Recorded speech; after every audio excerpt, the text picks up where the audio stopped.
అంటేనే ఒక రకంగా రిస్క్ సార్. అంటే అది ఏ సినిమా, ఎంత సినిమా అనేది పక్కన పెడితే అంటే ఒక కథ పికప్ చేసుకున్నప్పుడు 100% ఆ కథకి జస్టిఫికేషన్ చేయాలి.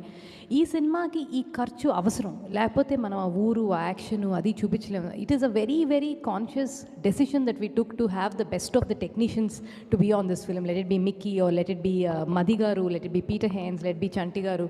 So we had the best of the technicians also to hand hold Pradeep very well. So I think it's a very conscious call and సినిమాకి అవసరమైతే వెనకాడకుండా డబ్బు పెట్టాలి. అది పిచ్చిగా విరజిమ్మకూడదు. అట్ ద సేమ్ టైం వెనకంజా వేయకూడదు. That is something that we believe and it's always worked in our favour. దానికి రెట్టింపుగానే మాకు audience తిరిగిచ్చారు. So అదే నమ్మకం ఉంది. And the best part of me banner ఏంటంటే ఏది ఎప్పుడు కూడా 2-3 ప్రాజెక్ట్స్ సైమల్టేనియస్గా చేయరు. యూ టేక్ అసలు ఎవ్రీథింగ్ చేయలేమండి. It's not our piece of cake. అసలు ఇంపాసిబుల్. అది చాలా పెయిన్ఫుల్.